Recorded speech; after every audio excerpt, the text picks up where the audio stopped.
Praise the Lord, morning Jesus. இந்த நாளில் ஆண்டவர் நம்மளோடு கூட பேசும்போது நம்ம வாக்குப்பட்டோம். ஏசாயா 50:7 கர்த்தராகிய ஆண்டவர் எனக்கு துணை செய்கிறார், ஆகையால் நான் வெட்கப்படேன். நான் வெட்கப்பட்டு போவதில்லை என்று அறிந்திருக்கிறேன்.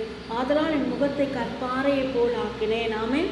கர்த்தராகிய ஆண்டவர் நமக்கு துணை இருக்கிறார். அப்படி இருந்தால் நம்ம பயப்பட வேண்டியதே இல்லை. சில வேளைகளில் வசனம் சொல்லுது, என் ஜனங்கள் ஒருபோதும் வெட்கப்படுவதில்லை. சில வேளைகள் நம்ம நினைக்கலாம், என்ன ஆண்டவரை என்ன நடக்குமோ என்ன முடியுமோ எப்படி நினைக்கலாம்.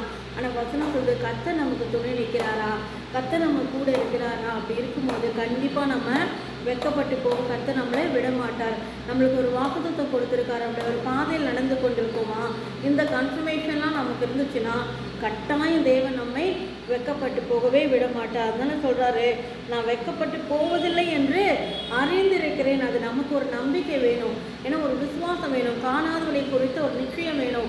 கர்த்தர் எனக்கு கொடுத்துருக்கிற வாக்குத்தத்தங்கள் நிறைவேற்றுவார், அதுக்குரிய பாதையில் தான் நான் நடக்கிறேன் அப்படின்னு ஒரு கன்ஃபர்மேஷன் இருந்தால் இந்த இடத்துல சொல்லப்பட்டிருக்கு, என் முகத்தை கற்பாறையை போல் ஆக்கினேன். ஏன்னா வசனம் சொல்லுது, அவர்கள் முகங்களோ பிரகாசம் அடைந்தார்கள், முகங்கள் வெட்கப்படவில்லை என்று. அப்படியாக இந்த நாளிலே கூட கர்த்தர் நம்ம வெட்கப்பட்டு போக ஒருபோதும் விட மாட்டார். கர்த்தர் நமக்கு கொடுத்த வாக்குத்தத்தங்களை அவர் நமக்காக செய்து முடிப்பார். ஆமென்.